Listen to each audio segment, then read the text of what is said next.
We'll now call the business session of October 21st, 2025 to order at 6:08 PM. All council members are present here tonight. This is great. We're going to start the meeting off with the Pledge of Allegiance. Please join me. I pledge allegiance.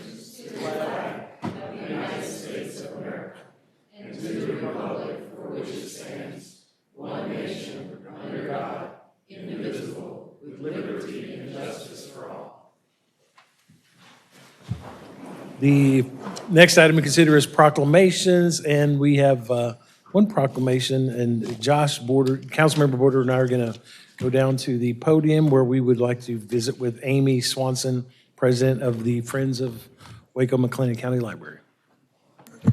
Yeah, and if Amy wants to join us up here and any other friends of the library that would like to be here, we'd love to have you join us. Hey, good to see you.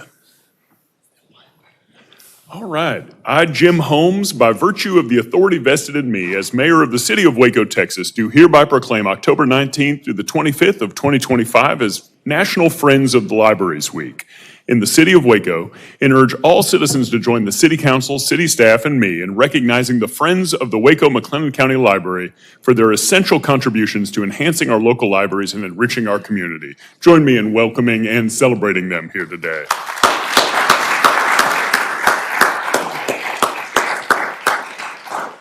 National Friends of Libraries Week is an opportunity to honor and celebrate the devoted volunteers who support local libraries, helping them thrive as vital centers of learning and community engagement.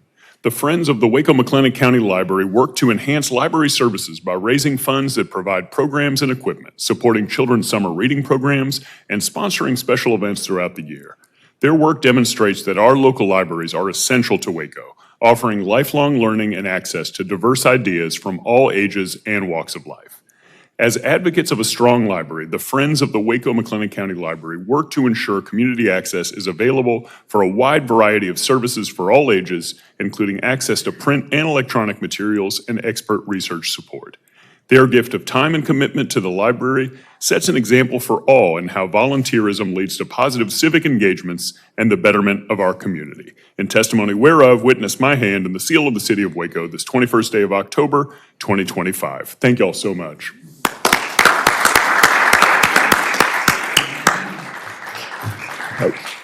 We want to give Amy Swanson, the president of the Friends of the Waco McLennan County Library, a moment to say anything that she would like to about this.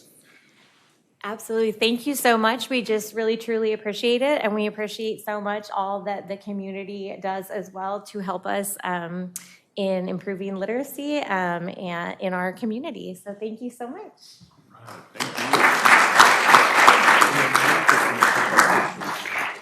We're going to get a picture. You want to come in?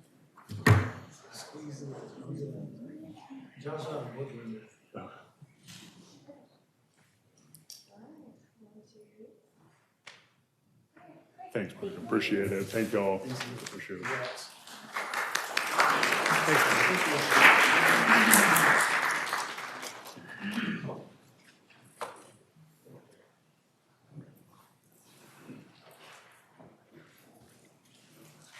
Okay, the next item tonight is the consent agenda. The consent agenda includes 2025-744, which is the minutes, and resolutions 2025-745 through resolution 2025-765. Is there a motion on the consent agenda tonight? Move for approval, Mayor. Second. We have a motion and a second on the consent agenda. Any discussion? City Secretary Hicks, will you please poll the council? Lozano, Yes. Borderud, Yes. Bearfield, Yes. Ewing, Yes. Chase, Yes. Holmes. Aye, that motion passes. The next item to consider is public hearing 2025-766, and I believe we have Roger Glick coming to address us on this public hearing. I am Roger Glick, the floodplain administrator for the city of Waco. Honorable Mayor and Council, on November 3rd, 2020, the city of Waco adopted ordinance 2020-768, creating the municipal drainage utility system codified as Article 10 of Chapter 26 of the City of Waco Code of Ordinances. Texas Local Government Code, Section 552.0 045 requires that the city hold a public hearing and publish notices of the public hearing before revising the schedule of drainage charges.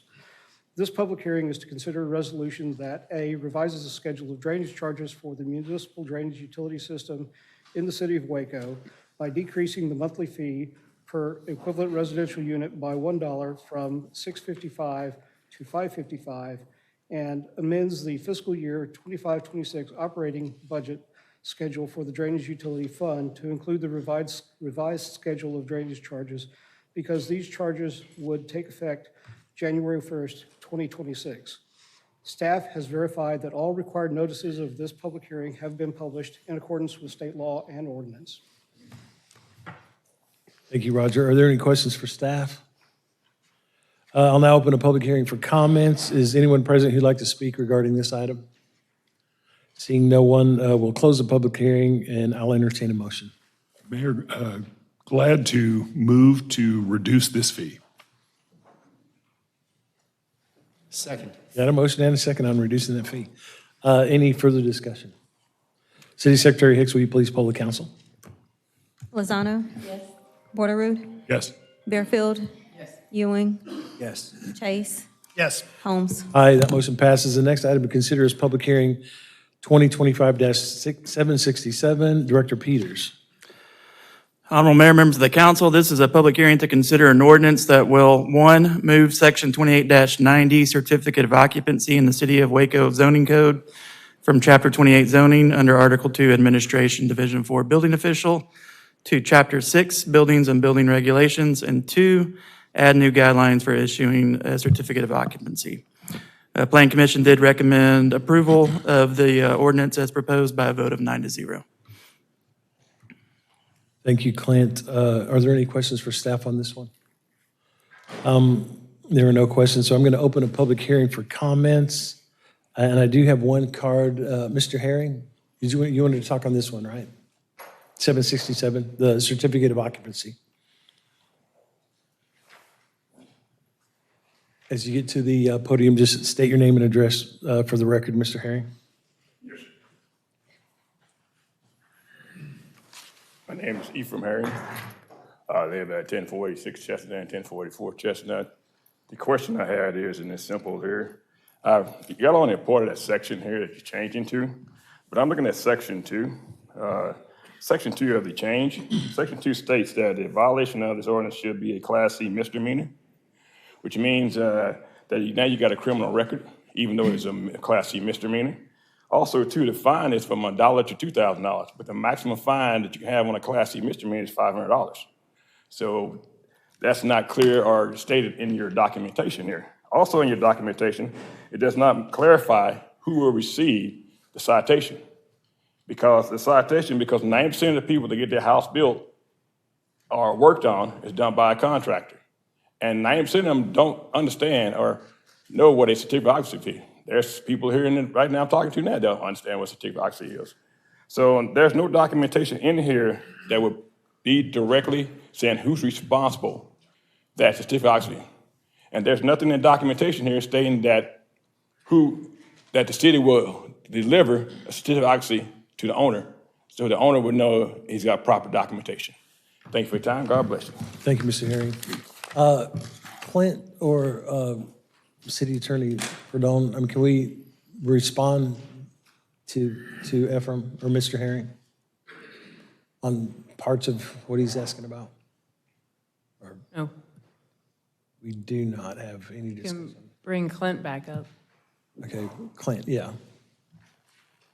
Clint, did you get kind of some of the gist of what he's talking about, the misdemeanor and the level Yeah, of the fines? Section 2 of the ordinance is not changing at all. This is how it's always been. Yeah, yeah. Okay. Any other questions on this one? Okay, is there is anyone else who would like to speak regarding this item? If not, seeing no speakers, we're now close the public hearing. Do I hear a motion?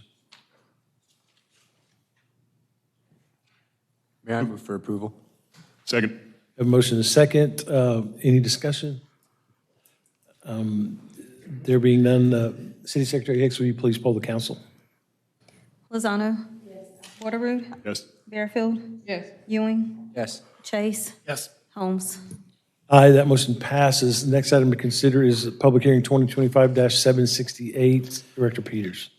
Honorable Mayor, members of the council, this is a public hearing to consider an ordinance changing the land use designation from mixed-use flex to medium-density residential flex and rezoning from C3 general commercial to R2 two-family attached single-family residence district on approximately .1164 acres addressed as 2924 North 19th Street and providing for penalties. By a vote of a 9-0, Plan Commission recommended approval of the land use designation change based on the following findings. Adequacy of public infrastructure. The existing public infrastructure is sufficient to support the zoning districts permitted under the proposed medium-density office flex, residential office flex land use designation, and consistent with nearby land use designations, medium-density residential office flex is present in the surrounding areas, indicating compatibility with existing land uses.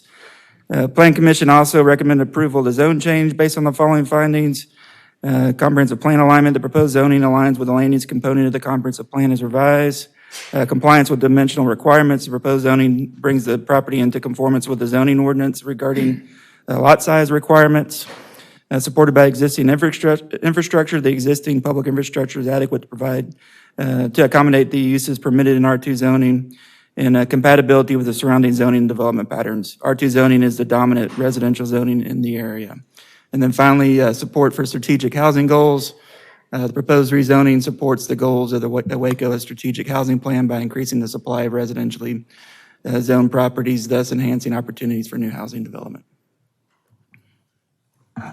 Thank you, Clint. Do we have any questions for staff on this one?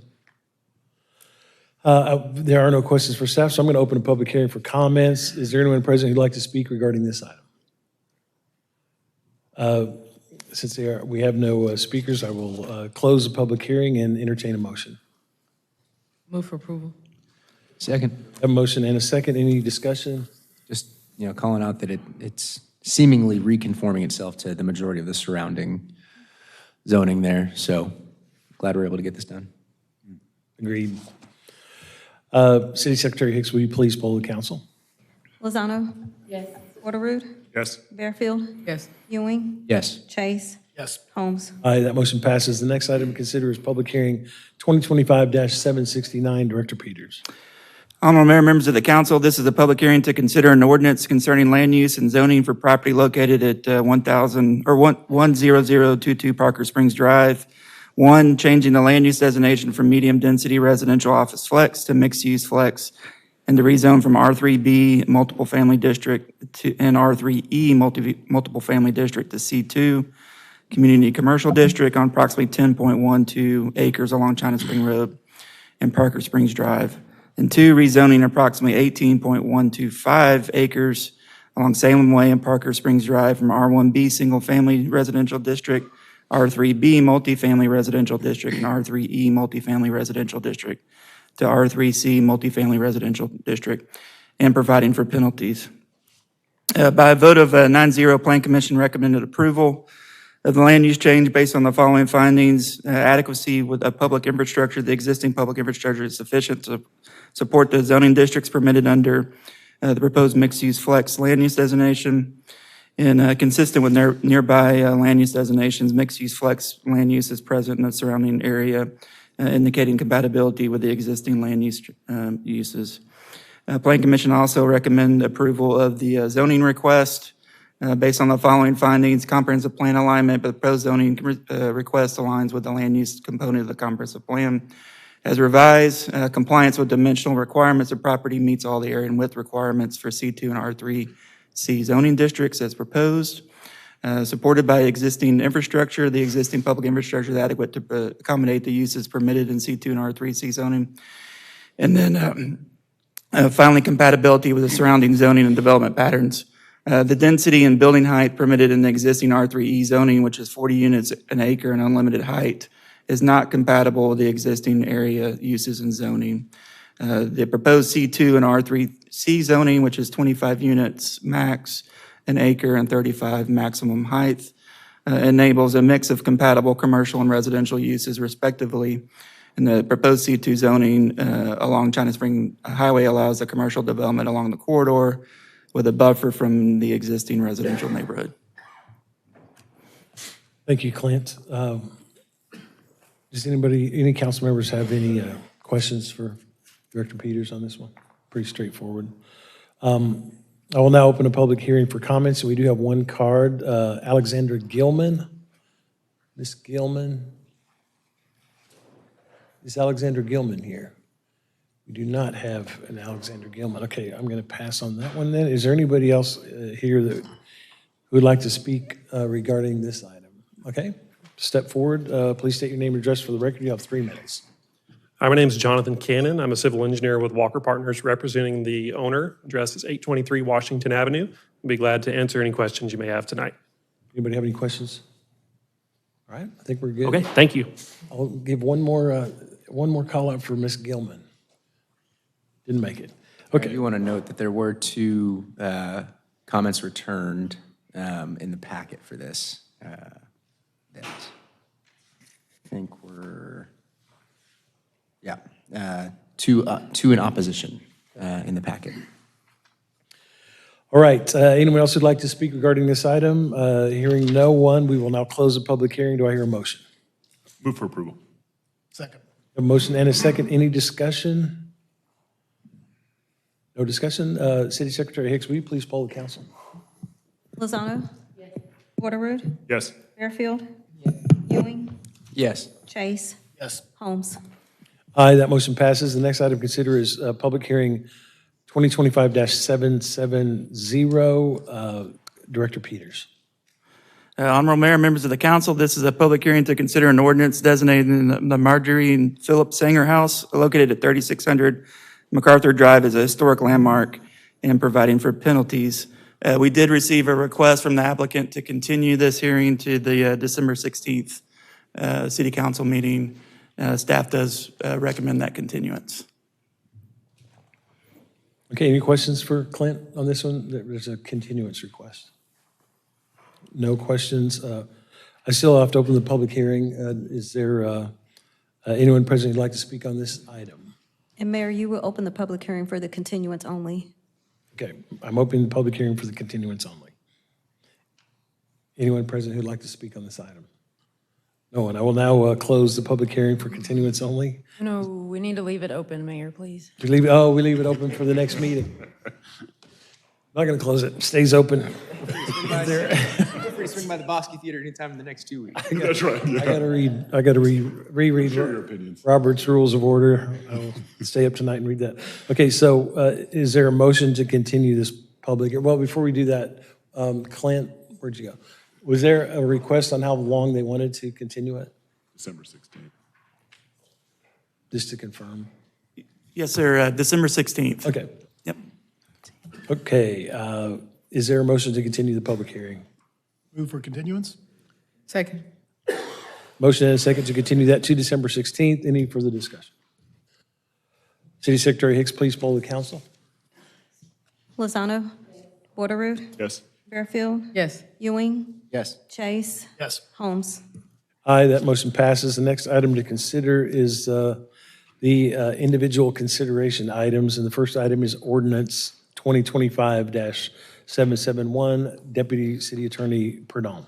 An ordinance amending Section 16-31 definitions of Division 1 generally and Section 16-62 vacant properties and 16-63 lots and properties with structures of Division 3 weeds and wild growth of Article 2 unsanitary or unsightly matter, weeds and rubbish, and amending Article 3 litter by amending that article name and adding Section 16-89 notice and abatement lien procedure, 16-90 actions before the municipal court, 16-102 open storage, 16-103 notice of violation, 16-104 enforcement, and 16-105 costs of Chapter 16 nuisances of the Code of Ordinances of the City of Waco, Texas, providing for a penalty. This ordinance comes to council on first reading. Is there a motion? Move for approval on first reading. Second. You have a motion and a second on first reading. Any discussion? City Secretary Hicks, please poll the council. Lozano? Porterwood? Yes. Fairfield? Yes. Ewing? Yes. Chase. Yes. Holmes. Aye, that motion passes. The next item to consider is ordinance 2025-772, Deputy City Attorney Perdon. An ordinance of the City of Waco, Texas, amending sections 16-26 through 6-33, 6-35, and 6-36 of Article 2 of Chapter 6 Buildings and Building Regulations, and amending sections 10-20 and 10-21 of Article 2 of Chapter 10 Fire Prevention and Protection of the Code of Ordinances of the City of Waco, Texas, to adopt various 2024 international codes relating to the construction, renovation, use, and maintenance of buildings and building systems, and adopting the National Electrical Code as adopted under the Texas Department of Licensing and Regulation to protect the public health, safety, and welfare, providing for a penalty. This ordinance comes to council on first reading. Is there a motion on first reading? Move for approval. Second. A motion is second. Any discussion? City Secretary Hicks, please poll the council. Lozano. Yes. Waterroot. Yes. Fairfield. Yes. Ewing. Yes. Chase. Yes. Holmes. Aye, that motion passes. The next item considers ordinance 2025-773, Deputy City Attorney Perdon. An ordinance of the City of Waco, Texas, authorizing a developer participation agreement with Coryell County Memorial Hospital Authority, owner of approximately 3.62 acres on the corner of Highway 84 and Harris Creek Road, to allow the City of Waco to participate in the total costs of oversizing of drainage improvements required by the city and related to the development of the property to provide adequate existing and future capacity along Harris Creek Road, and to reimburse in an amount not to exceed $182,223 to be paid in installments based on percentage of work completed monthly at an amount not to exceed 40% of this total cost of oversizing of improvements per month, in accordance with the Texas Local Government Code, sections 212.071 through 212.074, authorizing the city manager to execute any documents in connection therewith. This ordinance comes to council on first reading. I'll entertain a motion on first reading. Move to approve. City Secretary Hicks, please poll the council. Lozano. Yes. Waterroot. Yes. Fairfield. Yes. Ewing. Yes. Chase. Yes. Holmes. Aye, that motion passes. Next item to consider is ordinance 2025-774. An ordinance of the City of Waco, Texas, amending Chapter 13 of the Code of Ordinances, Licenses and Permits and Business Regulations, Section 13-173, Employee Food Education, providing for certifications for food establishment employees and food managers. This ordinance comes to council on first reading. I will entertain a motion on first reading. Move for approval. Second. A motion and a second. Any discussion on this ordinance? There being none, City Secretary Hicks, will you please poll the council? Lozano. Yes. Waterroot. Yes. Fairfield. Yes. Ewing. Yes. Chase. Yes. Holmes. Aye, that motion passes. Next item considers ordinance 2025-775, Deputy City Attorney Perdon. An ordinance of the City of Waco, Texas, amending Chapter 13 Licenses, Permits, and Business Regulations of the Code of Ordinances, Section 13-175 Food Establishment Permit Requirements, including mobile, temporary, and other, providing for permit applications and permits for food establishments, and providing for the collection of fees for general sanitation inspections. This ordinance comes to council on first reading. Is there a motion on first reading? Move for approval on first reading, Mayor. Second. Have a motion and a second. Any discussion? City Secretary Hicks, please poll the council. Lozano. Waterroot. Yes. Fairfield. Yes. Ewing. Yes. Chase. Yes. Holmes. Aye, that motion passes. The next item to consider is ordinance 2025-776.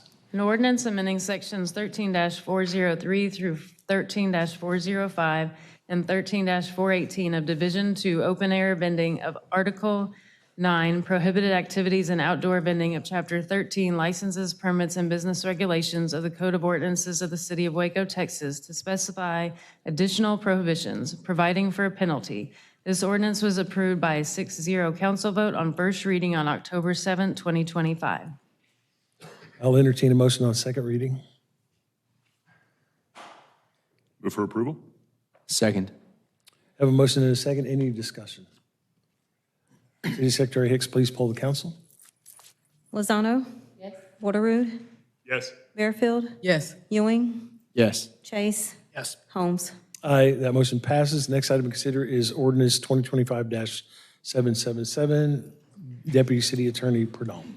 An ordinance amending sections 13-47, 13-72 through 13-78, 13-91, 13-92, 13-95, and 13-119, and the title of Division 3 of Article 2 Amusements of Chapter 13, Licenses, Permits, and Business Regulations of the Code of Ordinances of the City of Waco, Texas, to prohibit amusement redemption machines and change licensing requirements for nightclubs and indoor amusement facilities, providing for a penalty. This ordinance was approved by 6-0 council vote on first reading on October 7, 2025. Deputy City Attorney Perdon, I'm going to ask for a point of order here. I've got a bunch of cards on this one, so just, yeah, I can open a public hearing right here for, I guess it's already open. Mayor, there's no public hearing on Public hearing on this, we just call Yes, sir. people So up? you could just call them up, and they get their 3 minutes to speak. Great. Okay, we have a bunch of cards on this one. I'm just going to start at the top of the stack here. Sammy C. Arnst. Sammy Arnst, okay. And the next card will be Terrence Collins, just on deck. So, Sammy, you'll have 3 minutes to speak. When you get to the podium, please state your name and address for the record. Yes, my name is Sammy Celestine Arntz. It's that mic. I live at 1525 that North mic. 15th Street. Go to the other mic. Texas. Sam, go to the other mic because we can't hear you. This mic. Okay, this one, Let- okay. Can you let her Yeah. time start over? Do you want me to start over? Yes. Okay. My name is Sammy C. Arntz. There we go. I live at 1525 North 15A Street, located just across from the Family Practice Center. The machines, as I see them, I have friends that work in some of these places. I'll go in sometimes and spend a little bit of time there and just to be around people. It's very hard when we become senior citizens of losing not only our independence, things we have to have other people help us with, but loneliness, not having a group of friends or anything. So I'll go in sometimes, talk to people, spend some time there. But I just wanted to say, please consider all the things that go on with this instead of just one thing.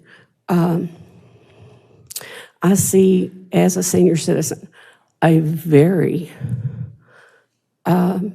lonely group of people in this county. I mean, it's really, really hard.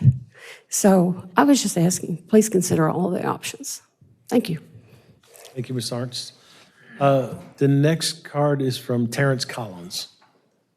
And then after him, we'll have Amy Knight. Is Amy? Amy, you're on deck.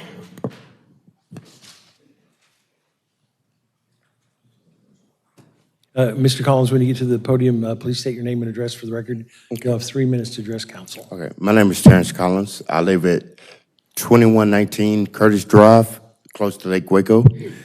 I am an employer of the A-Liner Games, and I work at the establishment that also has a resale shop. So it's more like a Goodwill, but we have a great customer base, and the customers also know us real well. We treat them well, but the main thing I want to point out is I stay in a community where it's less crime, which is down the street from where it is. And if people are not coming to these establishments, what are they doing? Are they outside committing crimes, or are they? We don't want any extra crime in our community. We need this place for people to come and not break in entry or steal anything or do drugs. Like, we need some place for these people to go where they're not on the streets, out in the community, committing crimes. And it does provide me with insurance so I can pay for my family, a place to stay, and my health insurance because I have 4 strokes. So this job is really important to me. Please consider all that we're talking about right now, because it's more than just people coming in off the street. It's the community right now. So please give us consideration, and thank y'all. Thank you, Mr. Collins. Next up, Amy Knight. Is Amy here? There you are, Amy. After Amy, we have Connor Koss. Connor, you're on deck. Amy, when you get to the podium, you'll have 3 minutes to speak. Please state your name and address for the record. Good evening, Mayor and council members. How are y'all? My name is Amy Knight, and I am at 1501 West Waco Drive. I'm the owner of Waco's Jezebel Gypsy Boutique, and I'm here tonight respectfully to ask that you keep the coin-operated amusement games. We need to keep them legal in Waco and focus on fair regulations instead of outright ban. These games, they're not about gambling or crime. They're about community and connection. For many small businesses like mine, they help us stay open. They support employees and they give back to the city that we love. Through my monthly Yappy Hour fundraiser, a portion of my games proceeds, they go to different types of local spay and neuter groups, TNR programs, and helping both animals and families in Waco. There's been talk that game rooms increasing crime, or they're increasing crime, but there are no statistics that verify evidence showing that a higher crime rate because of them. In fact, even after law enforcement spent significant taxpayers' money trying to build cases against game room operators, no charges were ever filed. That clearly shows that these businesses are not the problem. Instead of wasting resources chasing law-abiding opportunities, why don't we just use those funds and they would be better spent on real community needs like crime prevention, youth programs, addiction recovery support. And that brings me to another important point. Many people who come to these game rooms are recovering alcoholics or people who don't want to go to bars. These games offer a safe social outlet where adults can relax, have fun, and feel included without being around alcohol. Taking that away removes a healthy, positive option for people who are trying to live better lives. There are over 200 game rooms and locations across Waco supporting hundreds of employees, small business owners, property landlords, local vendors. A ban would be devastating. Shutting these down, legitimate businesses, costing jobs, hurting families who depend on the income. If the city wants to generate more revenue or ensure oversight, that's understandable. Consider raising the fees for tax stickers and permits or setting clear licensing rules.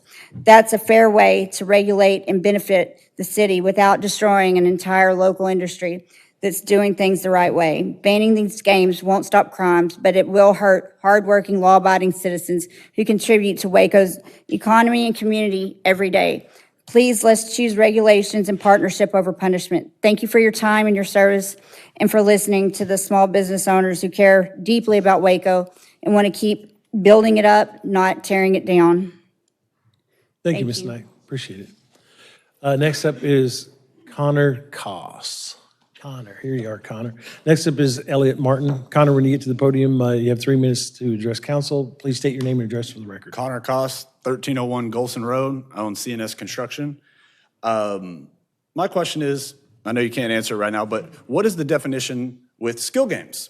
I know multiple cities have outlawed the 8-liners, which is understandable, but skill games are a completely different manner. The Texas House of Representatives, file ML 49237-23, have ruled that the opinion whether the amusement machine is considered a gambling device. Within the meaning of the Texas Penal Code, section 47.014, where the amount awarded for players is determined entirely by the skill. I'm aware you have an opinion requesting pending RQ 0457 regarding a machine, Republic, produced by a Republic Amusements, LLC, POM of Texas, LLC. The requestors there ask a material different question, whether machine gaming is gambling where the amount awarded is determined and by part chance. Skill games, you always win. It's not you bet money and lose. You always win. And every other establishment has the same regulations. You put in a claw machine, you win a prize. We don't pay out cash. We pay out in prizes. People who don't, that's on them. That you have to face the law. But regardless of a skilled player, have no control over the symbols played. It is entirely up to chance. players are not required to provide for the following me phase. After playing the wild card phase, they must press the provided button to skip Follow Me and display a new set of wild cards and puzzles. However, there must be consideration to display this new set of symbols. I just want to know what's your new clarification on skill games. Fort Worth has approved them. They outlawed 8-liners. Lubbock has approved them. San Antonio has approved them. We just want to know where you stand on skill games now. Moving to the next section. Thank you. Thank you, Mr. Koss. Appreciate you being here. Next up is Elliot Martin, and after Mr. Martin, we have Misty Ball on deck. Mr. Martin, when you get to the podium, please state your name and address for the record. You'll have 3 minutes to address council. Elliot Martin. My address is 3930 Green Oak Drive, Waco, Texas, 76710. Kind of as Mr. Koss was actually just saying, I just had kind of a basic question. I know that y'all are following suit off of the YouTube video that was put out, where y'all are using the ruling that took 10 years to approve in Fort Worth. And so in that same ruling and ordinance, they approved the skill game in the same, and so that's where Mr. Koss was getting that from. So my question is if the city is going to disband the whole department, and I think it's somewhere in the figure of $7,000 y'all were doing in revenue, how is this going to affect the skill game? Because I'm the owner of E&J Amusements. I vend everything from a soda machine to a claw game to skee ball. All games of chance where you always win, you always get money. And I know in the same video they were trying to say that y'all were trying to determine the difference of a skill game versus a gaming machine. So I was just trying to get clarification on that. So if someone could give me that, that'd be awesome. Thank you very much for your time. Have a nice day. Thanks, Mr. Martin. Appreciate it. Mayor, it's Paul Kane in the back. Yep. It might be helpful for these last two questions to have Sarah come up and just address specifically skill games with regard to the proposed ordinance and the appeals court decision. So Sarah, if you don't mind just addressing that briefly for the citizens. Thank you. Yeah. Thanks, Sarah. Good evening, Mayor and Council. Sarah Raley, Assistant Director, Development Services. Yes, so the way that Fort Worth drafted their ordinance matches how we drafted ours, which is our definition of amusement redemption machines specifically calls out games of chance or combination of skill and chance, and those are the machines that are being prohibited. So it doesn't prohibit games that are purely skill-based. This is based on that court ruling that determined that 8-liner machines were unconstitutional lotteries because they involved chance. Okay. Thank you. Any questions for Sarah on that? We may reserve the right to ask them some more later. We've got a few more cards to go through. Next up is Misty Ball. Misty, here you are. And Nancy Johnson, can you be ready on deck? You're next. Misty, when you get to, or Miss Ball, when you get to the podium, you'll have 3 minutes to address council. Please state your name and address for the record. I'm Misty Ball. I live at 1620 Proctor. I work in one of these 8-liner rooms, and I work at night. A lot of people that come in there are senior citizens. Most of them don't have anybody at home or friends that they can turn to, so they withdraw into themselves. Having a place for them to come helps them stay active and keeps them motivated to keep on going. You know, in 2025, the percent of people over 65 that suffer from depression was 12.9%. The suicide rate of that was 18.1% per thousand, which is higher than the state average. So I just wish you could reconsider, because it does give everybody, you know, elderly and people who are coming off drugs and alcoholism, have a place that's safe for them to come and do something with themselves. Since COVID hit, there is nothing left. So please reconsider. Thank you. Thank you, Ms. Ball.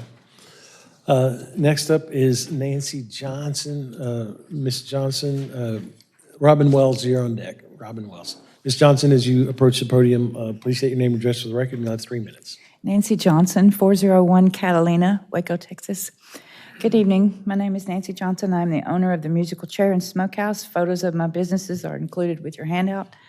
I want to begin by expressing my gratitude to the City Inspections Department. Their guidance has been instrumental, and I appreciate their commitment to supporting the growth of small businesses like mine.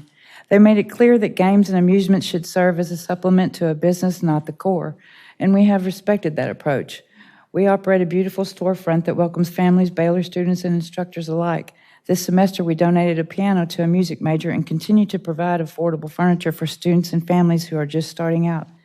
My mission is to offer quality, affordable home furnishings for everyone. Recently, I began refinishing and restoring furniture, something I'm truly passionate about. It allows us to give new life to beautiful pieces and keep them stylish and accessible. I respectfully ask that the city consider allowing the viable tax-paying businesses paying local, state, and on taxes and federal levels to have a voice shaping regulations. We support creating reasonable registration fees per location and want to work with the city to help our community and economy thrive.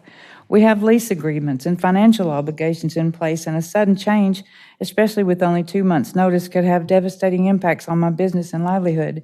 It would take time to find new investors and alternative ways to supplement income.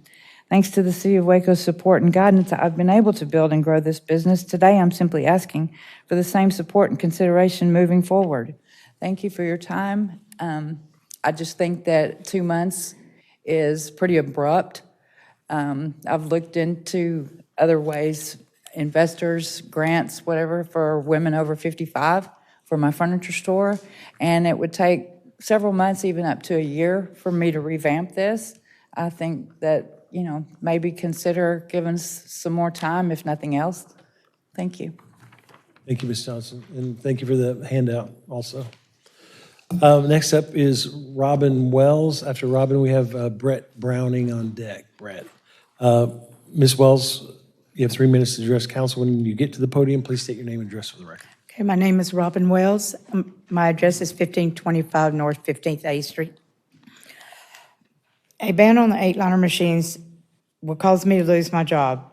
My income, I am responsible for myself and taking care of my family. A ban on machines will deplete my income, and I will be left trying to find other work. With a ban on machines, not only will abandoned buildings bring more dark abandoned buildings, we create an atmosphere of not feeling safe. Not only will income go down in a very bad economy, we will be left losing contact with patrons. We have people come visit, play for a while. They become friends. A lot of elderly people come in there, and they're like family to me. And it's just a place for them to go where if they stay in their house, they're just looking at 4 walls and get depressed. And there's nothing bad happens, and there's so many abandoned buildings in Waco now, and there will be a lot more abandoned buildings, utilities. Utility companies will not be able to supply the other buildings and all. And what about like bingo halls and lottery tickets? People spend money, but still, it's something they enjoy, and y'all shouldn't take that away from us. But I appreciate it. Thank you. Thank you, Ms. Wells. Appreciate you. Next up is Brett Browning, and then on deck we have Stan Haddock. Mr. Browning, when you get to the podium, you'll have 3 minutes to address council. Please state your name and address for the record. Council members, Mayor. My name is Brett Browning. I live at 200 Rockford Road. And I want to talk about the business aspect of this. And I agree with all the retirement people coming in. I see that, but I'm actually not involved in the game rooms as much as I have an ATM business. And I have ATMs throughout the county. A lot of them are in convenience stores and some of these smoke shops and stuff that have ATMs. And cash is not as going away more or less, but most of my business comes from probably businesses that have lottery or some kind of gaming where people still need cash. And it also will put me out of business most likely if you close these businesses down, because most all of them that where they use ATMs have some kind of entertainment or lottery tickets. And, so I'll start thinking about the business aspect of it. I know that I'd take money, large sums of money, and put them in these ATMs all throughout town. And none of these places seem unsafe to me. I don't worry about it at all when I go there and fill the machines or anything. I heard some about crime, but The ones I go to, I've never seen a policeman at any of these places. So I don't see the statistics for the crime it's creating. But mostly it's going to affect the, I do see it's mostly retired people in there. Every time I go, they're all real friendly. It is like a social hour with these people, and it does give them a place to go. I agree with all that. But mainly it's going to affect the commercial real estate big time, because I don't know how many buildings are leased out that will not be, they will most likely close down, and those buildings will be empty. Then there will be crime there probably. And my ATM, my business alone will be hurting, plus all the utility, and there's the security systems. I mean, they support a lot of business in this town. And I would hate to see Waco lose that business and a place for these elderly people to go. And that's all I wanted y'all to consider before you made a decision. I think every game is a game of chance. Anyway, thank you. Thank you, Mr. Browning. Appreciate your comments. Next up is Stan Haddock, and then David, we've got you last. Mr. Dixon. Mr. Haddock, as you approach the podium, you have 3 minutes to address council. Please state your name and address. My name is Stan Haddock, and I live at 2405 Catherine Drive in Heath, Texas. I'm a longtime developer, born and raised in Waco. I own the building that was the first 7-Eleven in Waco at Sanger and Lake Air. Somewhere there's a picture of me on a road grader as we're cutting Lake Air off of Valley Mills Drive, and Sanger stopped at our store. I've owned this building a long time. My father died when I was a kid and left it to my mother, and I bought it from her in 1983. I've had a lot of tenants. I've been a long-time landlord. I am a long-time landlord. I've been that for over 50 years. And what you want is a tenant that does not cause you any problems. And Faiz Badair has never caused me any problems. He has never been late one time. He does not have any police come into my building. He doesn't get any complaints. I would give, he's in year 7 of a 10-year lease, and I'd give him another 10-year lease in the morning. I've been developing single tenant net leased properties my whole life. The last one I developed for your city was the Specs liquor store over on New Road. There is no drinking at this store. He won't allow smoking. Won't have it. There is no problem. These people come, they play their game, and they go home. He won't allow hanging out. He has a security guard. When you're finished playing, you leave. These people want to come, get a little relief from the daily grind, and go home. That's it. As a developer, I deal with cities. I come before Mr. Mayor, council, constantly. And every city in the state of Texas, been in all of them. And some of the decisions that are made by the city governments are really good ones, and I get it. I really do. I'm not so sure this is a great one. There's almost 90 of these businesses located within your city. I don't know how many are in default on their lease, but you're about to put 80, 90 people in default of their lease right now. And they didn't do anything to deserve this. Please reconsider this. These people are trying to make a living. They got a business going. They're not sitting on the porch. They're not waiting on a handout. They're working every day. Thank you, guys. I appreciate your time. Thank you for letting me come in front of you. Thank you, Mr. Haddock. And lastly, we have Mr. David Dixon. David, please state your name and address for the record, 3 minutes. Mayor Holmes, members of the council, I'm David Dixon. I live at 5500 Pointwood Circle here in Waco, Texas, 76710. And I was made aware of this ordinance just a week or so ago by Stan Haddock, who I have known, for 60 some odd years, I guess. And he's a landlord. He's got 3 years left on a lease with a tenant that's been paying. And it made me think, because real estate law is really what I spend most of my time on. And I'm thinking about the unintended consequences of this. And I really don't want to debate the merits of the ordinance itself, but I want to talk about the hardship that this will cause people like Mr. Haddock and other landlords who suddenly, on short notice, have had their leases effectively canceled. Now, they could sue the operators for the unpaid rent, but that's probably a no-win situation. The operators don't have any cash to respond with because their business is closed down. So on a very short notice, you're going to cancel effectively leases for a large number of landlords. What I would propose is the timing of the effective date of this ordinance. Give them a break. Don't make it first of the year. Let them run for a year, 18 months, something like that, to where the landlords and the business owners, if it is to be affected, that they can have a transition period and an orderly period of time where they can locate somewhere else, or the landlords find new tenants. And just think about the effective date. All these landlords pay property taxes. Some of them pay sales tax for their ancillary business. And I think they need some consideration. So I would urge you to consider some mitigating or a mitigation of the effective date so that people have a chance to get organized. Thank you. Thank you, Mr. Dixon. Appreciate you. Is there anyone else who would like to speak regarding this item? Thank you, everybody, for your feedback on this issue tonight.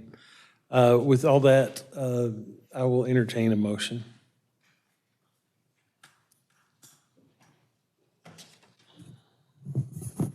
Mayor, I move to approve on second reading.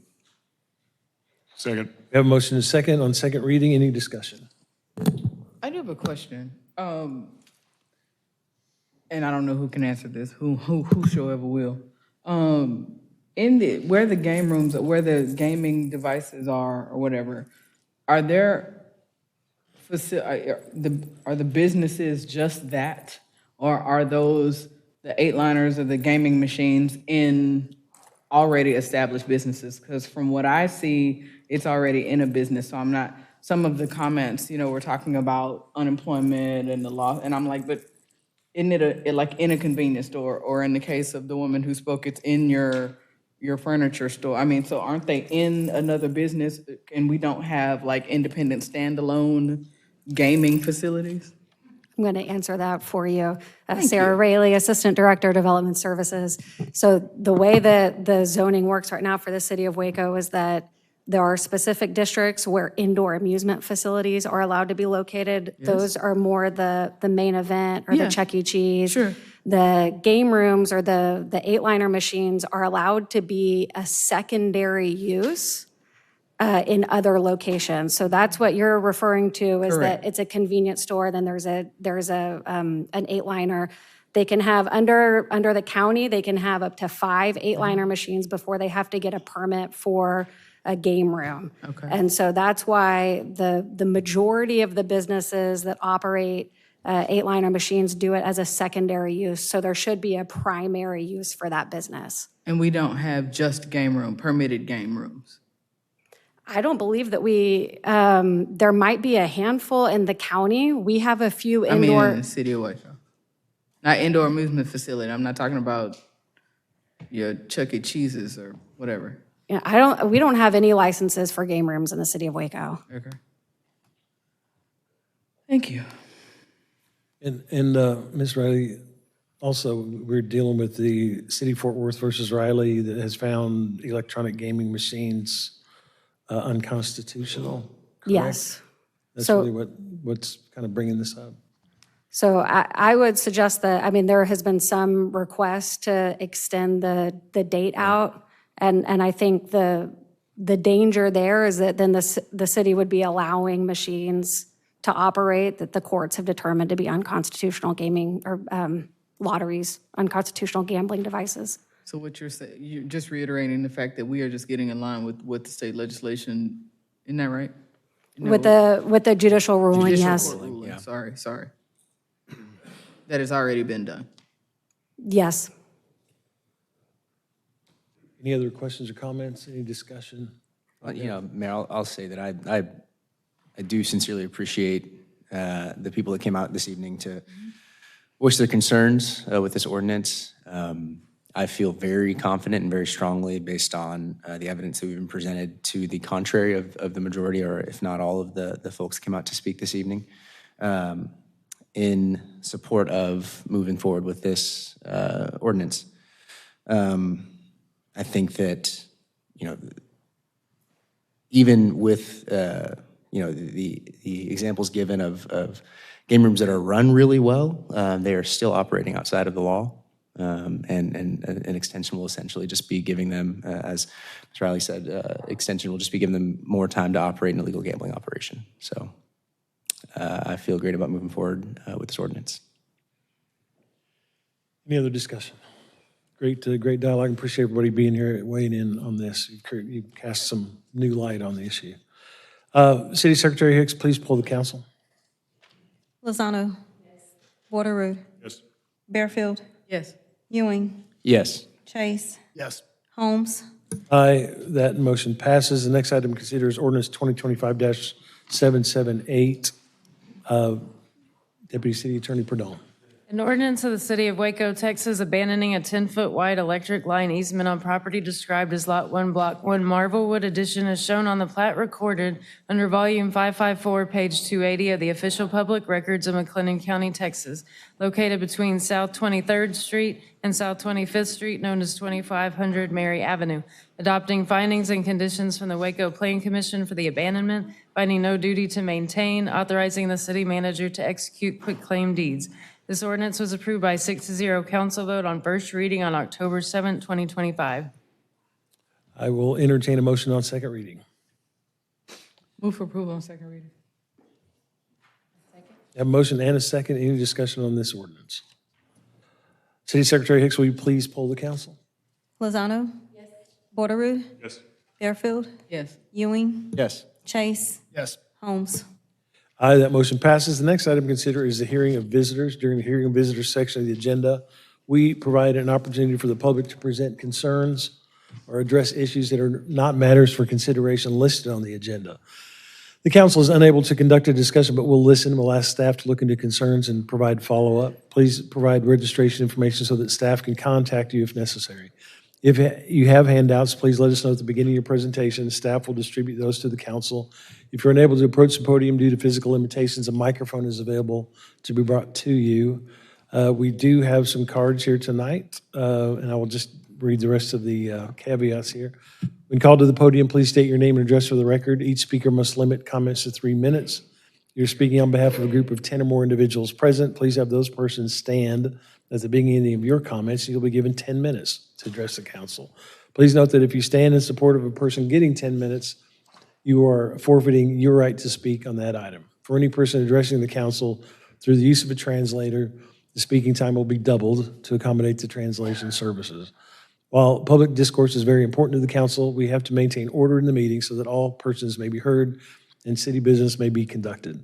If so directed by me, the Sergeant-at-Arms shall remove from the council meeting any person who, while addressing the city council or while attending the city council meeting, makes personal, impertinent, or slanderous remarks, becomes boisterous, or makes unauthorized remarks from the audience, claps your hands, stomps your feet, whistles, yells, or makes similar demonstrations.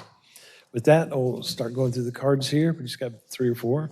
The first card is from Jason Jones. Jason Jones, Mr. Jones, are you here? Jones is not here. Our next card is from Timothy Miller. Timothy Miller, here you are. Great. Mr. Miller, come on down. State your name and address from the record, and you'll have 3 minutes to address council. I do have packets, presentations if possible, if I could pass them out. Where are they? Oh, right here. Okay. Yeah. You want to grab them? I'll grab them. Michelle, Cindy? Huh? I never know.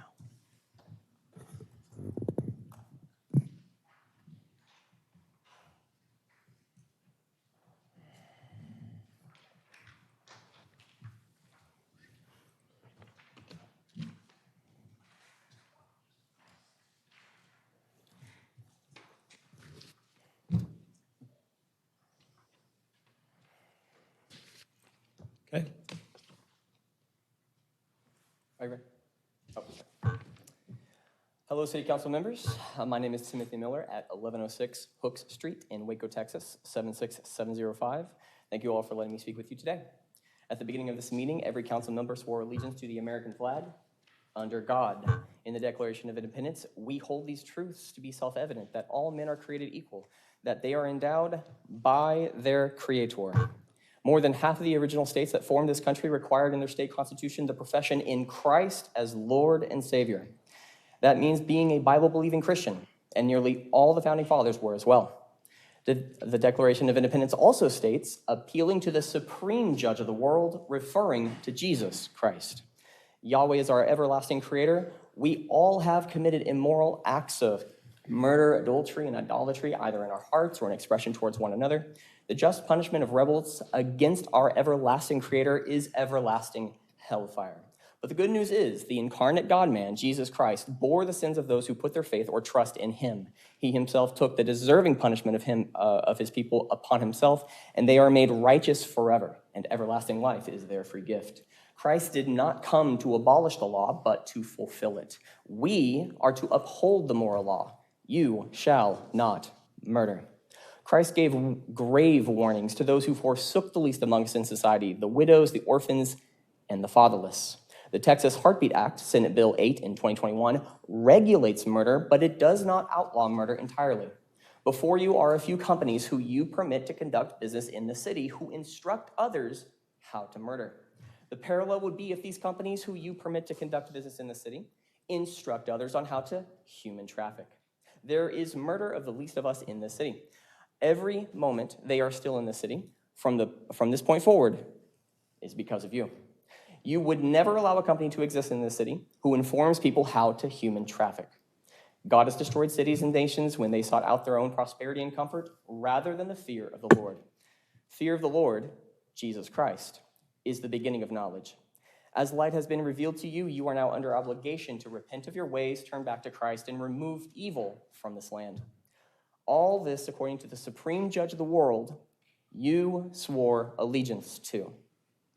Repent, for the kingdom of heaven is here. Thank you. Thank you, Mr. Miller. Next up is Roy Rice. Mr. Rice. Rice is, Roy, you're not out there? Okay. We're going to go to Carl Giles. Is Carl with us tonight?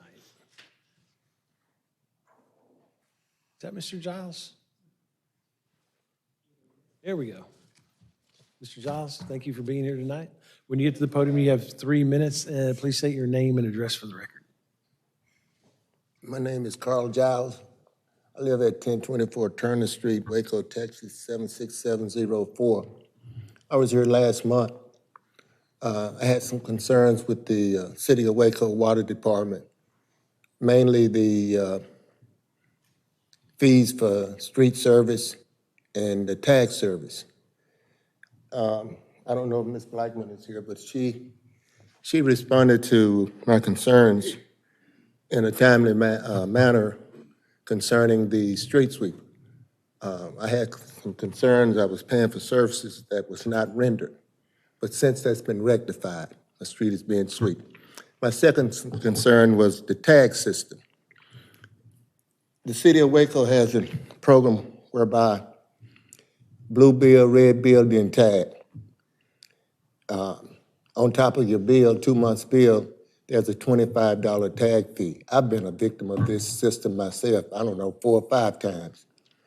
And Ms. Blackman, I was asking for some demographics on where the tag system was used, where it generated the most money, and it seems to be generated money in low-income communities, Black and brown. If you have 1,000 people that's late on their water bill, charging them $25, that's $25,000. $25,000 for a person that's unable to pay the bill. As I indicated to Ms. Blackman, I don't think that's right. It seems like you're penalizing the person because they're unable to pay the bills. She asked me what what I thought that they should do. I definitely think they should do away with the tag system because it only seems to affect low-income people. I suggested go back to do what you was doing before the tag system. If they don't pay the bill, cut it off. And again, I'm asking for somebody from the City of Waco Water Company to come before the council and give the demographics on where that system is used, where the most money is generated, and see what can be rectified. I don't know how you could change that or how or who would change it. But I'm asking the city council of anybody that can help me to come before this city council and explain to the city of Waco why the tax system is used, and it seems to be implicated to the people that's low income. I don't know if Ms. Blackman is here, but I need somebody to contact me and let me know if someone could get with me and discuss this. Okay, we'll have somebody reach out to you, Mr. Giles. Thank you. I appreciate you being here tonight. I enjoyed hearing your concerns. Is there anyone else, that's all the cards I've got. Is there anyone else present who'd like to speak during the hearing of visitors? Seeing no one, we'll close the hearing of visitors and go to council comments. Are there any announcements that council would like to make? It's not an announcement, Mayor, but I just did want to recognize that this is the last council meeting that we'll have in October. And I have donned my pink as October is Breast Cancer Awareness Month. I know that each and every one of us has someone probably within 2 turns that has been affected by breast cancer. So I encourage all those, especially our women, but if you have genetic markers, even in men, get yourself checked out, get your mammograms annually, take care of yourself because it is, my mother had breast cancer and was a breast cancer survivor. We're real close to it. So take it seriously. Your health and your body is the only one you have. So take care of yourself because we've got special people who are our champions and who are heroes and who are survivors that we love on. And so this is the month that we celebrate and honor and recognize the importance of breast cancer and those survivors and even those who have lost their life to this disease, but we still honor and recognize the strength that they had to deal with it. So shout out to all the breast cancer survivors. Thanks, Mayor Pro Tem. Any other comments? I actually do have something. What you say? I know. George has something. Thought I'd just surprise you guys. This past Saturday, the Cedar Ridge Neighborhood Association had a meeting, and I was just going to thank Larry Trout and the other organizers. They put on a great show, and they had like 60 people there. It was great. Really nice evening. That's it. That all I got. That neighborhood association is super active. Larry and Cheryl are great people. They're one of the first people in the city that had a community garden too, which I thought was pretty cool. And I think they started it back up, I believe, over there. The good folks. Anything else? Now I have to say something. All right, now we can. I also want to thank the Kendrick Neighborhood Association because back in the spring, the lady over reached out to me alongside with Grassroots, Waco Family Medicine, Waco Police Department Neighborhood Engagement, and we wrote a grant. And so Friday, we celebrated Hispanic Heritage Month at Kendrick Elementary with about 2,000 people from the community. And we were able to provide free tacos, free hot dogs, aguas frescas, pan dulce. We had a jumpy houses. It was just really fun. It was a true community event. So I just want to thank all of those organizations for making it happen.